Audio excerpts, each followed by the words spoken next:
students are also have established their own startups in Bangalore. The younger generation is trying to use 2 to 3 mobile phones at the same time. It is under a public charitable trust called Rashtriya Shikshan Samiti Trust. Technology, sir, where digital technology, digital education. German professor, he was telling me that why do you come nowadays? What is the vision for the institution in the coming years? The faculty almost all 95-96%.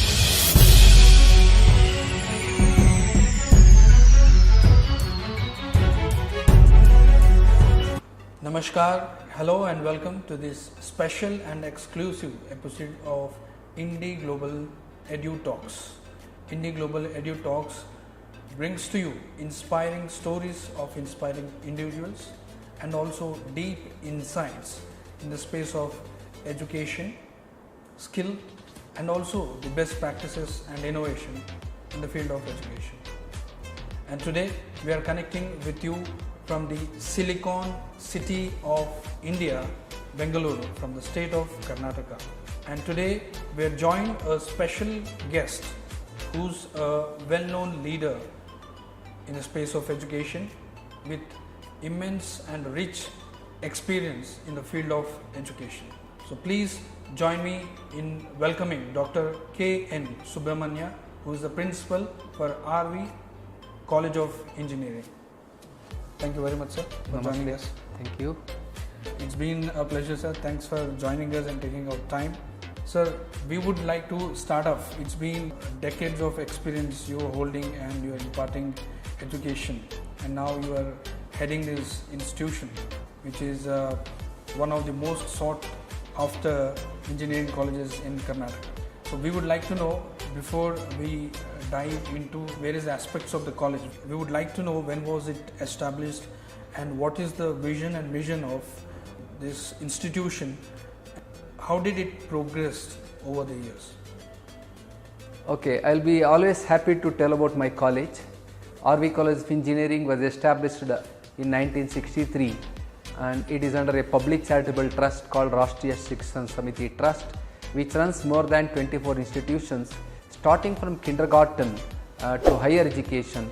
Except medical field, we have all the higher education fields under our trust. We started with 3 branches of engineering, and then today if you talk, we have totally 13 programs and disciplines in undergraduate programs of engineering.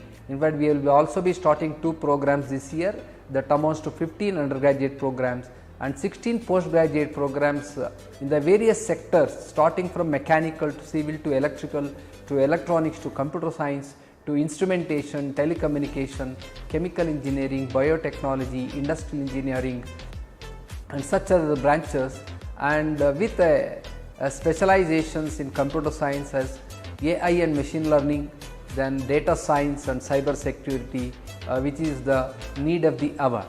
In fact, we have set a very good vision for the institution as the leadership in quality technical education, focusing on outcome based education with experiential learning, which serves the society, and inclusiveness and interdisciplinary research has been the hall of fame for the institution. With this, we have been setting the mission of outcome based education, industry institution interaction, at the same time developing very good moral and ethical values among the students who steer the organizations in the future across the world, and finally helping the society with the inclusive development. Wonderful, sir. There is a lot of industry academia interaction being done. We would like to know what are the initiatives taken up by Harvey College of Engineering Management in order to provide hands-on training to the students in the times where the market and the technology is fast evolving. Okay, Harvey College of Engineering has been the first preferred institution for more than 2.5 decades in the state of Karnataka, and the placement has been very good. We have actually more than 300 companies visiting the institution for a long time, and we have all the fundamental things needed to run a good education institution, in particular the higher education, in terms of good infrastructure, well qualified and experienced faculty are there in the institution. Apart from that, we have a good student base who have passion to learn and achieve higher goals in their lives. So, keeping this in mind, of recent times, the last decade if you take, there has been lot of changes which has happened in the society, the way the people view the things in the society, then the industry ecosystem has developed a lot in the country, and we have even the education system has been changing a lot. There is a transformation which is happening. So, in order to cater to this, apart from placement, our students would also take up lot of activities which will develop in them the overall development which is helpful for their whole life. So, as a part of that, if you take actually 16 in number, starting from a Formula 1 race car to solar car to hybrid vehicles to all terrain vehicles to robotics team to agricultural team to underwater vehicles team to coding team and such others, which gives lot of input to the students apart from the regular education what we transmit here today. Then the industry institution interaction has been the hallmark. We have more than 90 companies MOUs which are active in nature. In fact, this industry partnership starts from the internship of a student at very early age, maybe in the second year it starts, then goes up to the projects, then the faculty sabbaticals, the industrial visits, expert lectures, then undertaking the consultancy works in the industries, then jointly writing the papers and publishing it in good journals, then jointly applying for the funded projects to the government and to the other industries for solving the routine problems of the industry or a research problem. So, this is the ecosystem which have developed over a period of time. Added to that, as a continuation, recently in the last 3-4 years we have started centers of excellence and centers of competences. The centers of excellence are related to developing the skills in students for upskilling whatever has been taught in the academics. So, it starts from actually the solar maintenance, then the skill developments in the hardware and the software, then it also looks into Mercedes-Benz certification course on mechatronics we run in the institution, and then we have robotics and automation, Bosch Rexroth automation lab, to name a few. Apart from that, we have in the computer science department, lot of companies have MOUs for giving the industrial training to the students and giving a consultancy works to the faculty to solve some of the problems. So, these are centers of competencies where the skill development is enhanced. Whereas, if you take the centers of excellence, which is on a little bit a different mode of doing the research, it could be on the basic research or the applied research. These centers are, we have a center of excellence in macroelectronics, which was a World Bank project under TechU phase 2. Then Cisco has set up a lab in IoT. They have given us 3 crores to develop the skill development and to take up research in the field of IoT in the state of Karnataka. Recently, 2 years back, we have got a project from Wipro worth 5 crores. In fact, we are associate member. Indian Institute of Science is the main member of the project, wherein we are working on the autonomous vehicles in terms of the national data set in the traffic and also the driver simulation. We do the operational issues and the IAC does the higher algorithm development, so that we can use MI and AI algorithms to simulate the driver condition for the Indian roads. So, these are the 2 centers. Apart from that, we have a center of excellence through e-mobility, electric mobility through Greaves Cotton, who sell two-wheeler electric vehicles as Ampere. So, similarly, we have quantum computing center with IBM. Slowly, we are also going into AI and ML with the Boston Consultancy Group. So, we have a center for hydrogen and green technology. We are working with companies who are involved into this, and hydrogen being one of the most important energy resource in the future. So, these are some of the things which adds value to the students. So, if you ask today what is the key performance area of the institution for students to take up RV College of Engineering, one would be the placement, other would be the innovative teams, other would be center of competences and center of excellences. Apart from that, we also have incubation center. In fact, any of the projects, the works they do in the institution can be taken up to the incubation, and many of our students are having a startup companies in Bangalore. So, this is the holistic way of looking at the interdisciplinary nature of academics and also integrating with the industries. RV College has been doing very well for more than 2.5-3 decades in the field of higher education. Amazing, sir. We are glad to know such a progress that has happened in the RV College of Engineering. I'm also glad to know the kind of innovative ecosystem that's been created, and now the students are also have established their own startups in Bangalore. Glad to know.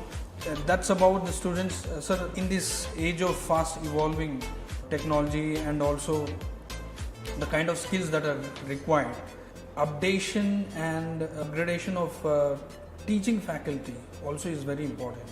We would like to know what are the best practices that's been adopted by your institution to keep the teaching faculty up to date. Okay, very interesting question. As RVC has got a very good legacy system, we have experienced faculty and also the younger faculty. So there is a good blend of both in the institution. In fact, experience would be helpful to solve and in a matured way the problem, and the younger faculty have technology in their hand. So both has to be merged today for the successful running of any institution. We have 350 plus faculty in the institution. Out of that 225 are the PhD holders, and in another 2 to 3 years my faculty almost all 95-96% will be having the doctorates.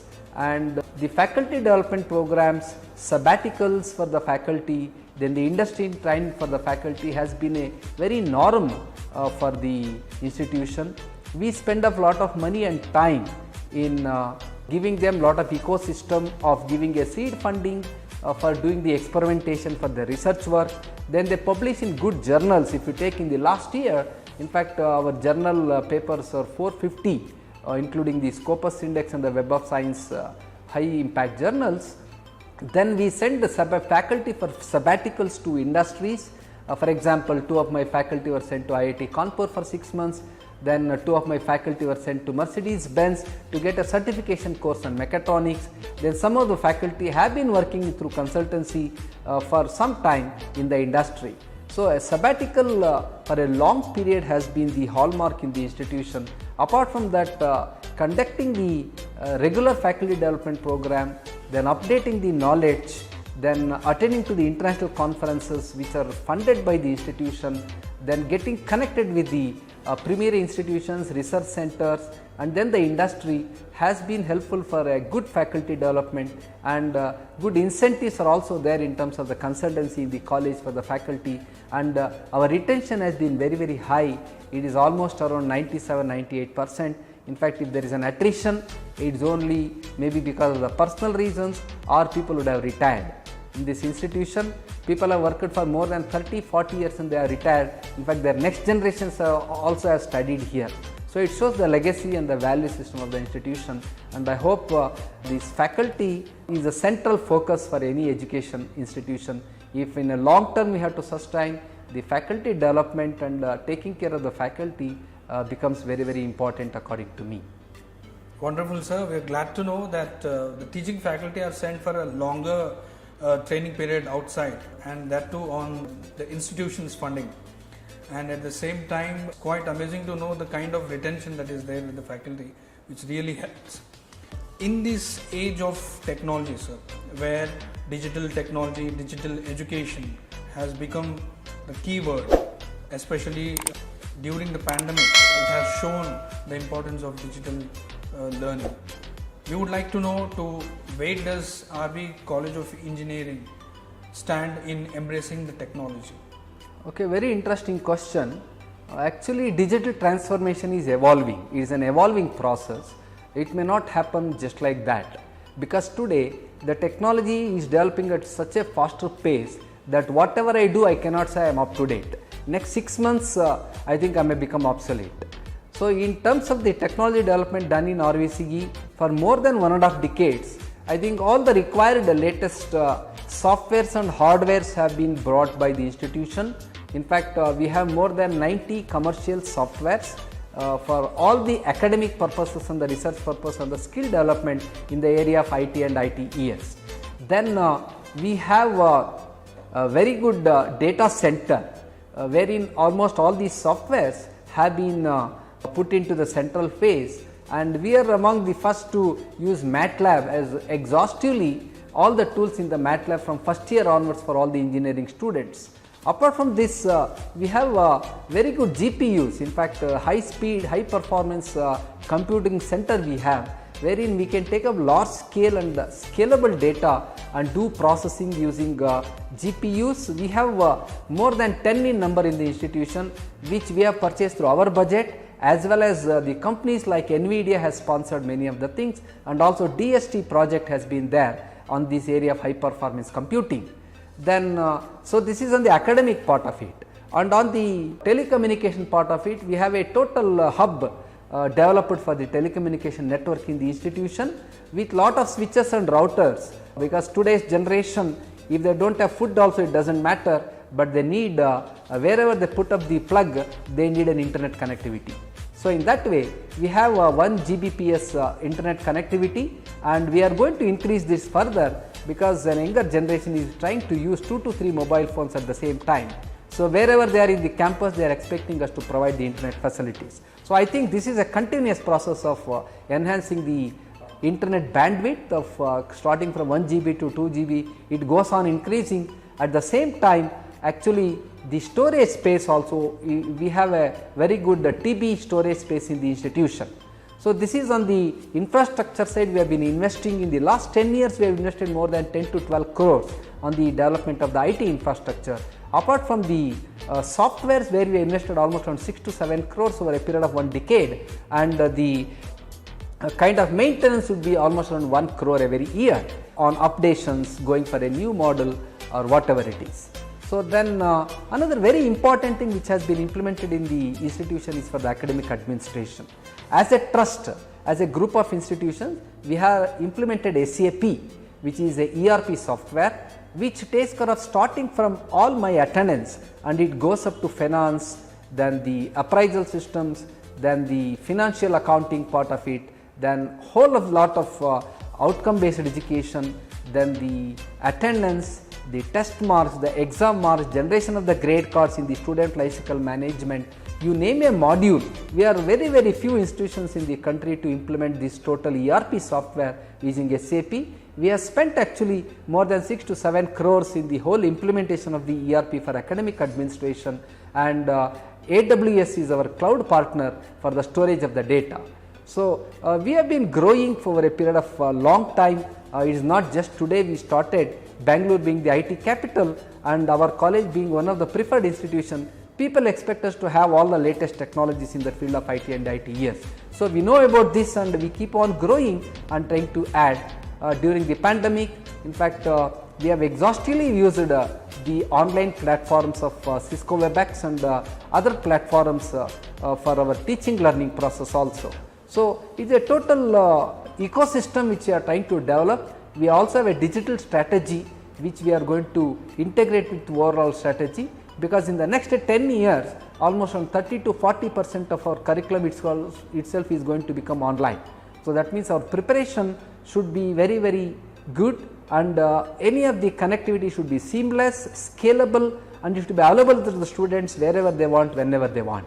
So in that way, digital transformation is a journey according to me. There is no end for this, and it keeps on continuing, and we should keep on updating so that our students get the benefit out of all those things. Amazing, sir, the kind of transformation, and it is up to date. The college is there in tune with Silicon Valley title of Bangalore. Sir, we would like to know what is the strength and presence of RV College of Engineering in terms of students and teaching faculty, and what are the milestones, what is the vision for the institution in the coming years? Where do we see RV College evolving further? Okay, so my student strength is 6,000. Maybe in another 5 years we would like to take it to 10,000. I think that is the target, and adding a few more programs which are of relevance. It could be on e-mobility, it could be on mechatronics and robotics, and it could be on areas of smart technology, smart city technologies, and things of that sort. So whatever that becomes the need, we may keep on updating our programs also. Then I have a faculty, as I have already told you, which are 350 in number. ably supported by almost around 225 technical and administrative faculty in the institution. My vision for the future next to 2-3 years, because if I set for 5 years, it looks to be too long today. So I would like to say for next 2 to 3 years, we are already NIRF 77 ranking. We are looking into how to enhance that, is an immediate requirement. Then we have already NBA accredited multiple times, and we keep on getting, we are targeting at getting the higher rankings even in the accreditation process. Apart from this, we have already started implementing national education policy from 2021 batch, and this is a long way. I think on next decade, coming decade is totally for implementation of full scale national education policy, and this lot of challenges are there, lot of opportunities are also there, we would like to take it. And also my higher impact journals quantity and quality I would like to enhance. Then going back to the industry based running of the courses and the degree programs along with the industry, then enhancing the industrial consultancy and the research work in the institution. This is a continuous process anyway. We already have collaboration with 3 international universities, 2 from Germany, 1 from USA, and we would like to have for every department one international university collaboration for research, student exchange and the faculty exchange. And slowly let me tell you that in the next decade we would like to figure in the 200 to 500 world ranking, either in the Times or the Shanghai ranking or the QS ranking. This is in the next decade our vision for the institution, and hope with all the good ecosystem developing by the country and by the governments and also the institution and the management, hope you would be in a position to reach, and we also hope that we are in the correct path of reaching our vision. Amazing, sir. Wonderful knowing about the vision of RV College of Engineering. That you as an educationist, a leader in the space of education in India. Many of our viewers who look up to their career, who are passionate about certain things, what would be your message to them, sir? Okay, very interesting question and very difficult to say. See, today's generation Z, students actually they don't need much advice from others. Only thing is they are exposed to the information, the knowledge much better way than our generations. So the information is available to them, that information has to be converted into knowledge, knowledge to the wisdom. I think this is where you will be needing the help of the other ecosystem and the stakeholders to make you learn things in a better way. So what we feel is that the present generation of students have to improve their patience levels, because they have a lot of energy, but the patience levels are needed if you want to achieve very good things in life and deep dive into any of the technologies. Achieving higher, I think the patience, the depth in the study would be very much essential. And how can you develop good ethical and value systems in spite of lot of things happening in the society? I think you should spend most of the time in developing a good value system. So I request the younger generation to look into developing a good value system, because it will take a long way. It will take a long way to achieve whatever is your passion or the goal. Then as you know that there is a very good startup culture coming up in India as a part of Atmanirbhar Bharat or self-reliant India. Maybe don't always look at working for others, you can also work for yourself. So you can look into developing incubations and the startups. I am sure in many important cities in the country there are a lot of ecosystem which is getting developed for startups. So I request you become a job provider than a job seeker. The kind of satisfaction you will have at the end of the day would be very, very huge, and that is a feeling, I think, so that we can improve the economy of the country, and in turn India can become a very good knowledge society and one of the developed countries. And then finally I would like to inform you that you can all give back to the society, because there are the haves and the have-nots. The difference should be reduced. So how can you give back to the society in terms of involving, helping the needy in the society, and going to our rural areas, seeing what all the benefits the people need, because whole of our country has almost around 60 to 65% of the rural population, where even though we talk about sustainability, then inclusiveness, I think there is a lot of need in this. So being an undergraduate or a postgraduate student or a PhD scholar, you are already in the top 5% of the population. Have that pride and try to help the remaining 95% of the population in a long range. And I hope you are all our hope actually. Youth is our hope for the country, because the whole world needs Indian youth. I was asking one German professor, he was telling me that why do you come nowadays to India to take Indians? He was telling adaptability and flexibility are the two important characteristics of the Indian youth. I hope you all have that and try to develop and have a passion in whatever you are doing. Then you can contribute to this country and the world in a better way. Thank you so much, sir. It was wonderful interacting with you and taking out time and sharing the vision, best practices and innovation of RV College of Engineering. Thank you so much. Thank you. Namaste. Thanks for this opportunity. So that was one of the leader in India in the space of education, Dr. K.N Subramanya, Principal for Harvey College of Engineering, one of the most sought after institutions in Karnataka. So until the time we join you with yet another inspiring leader, with inspiring story, this is Sudhir Gautam from IndiGlobal Media Network signing off. Namaskar.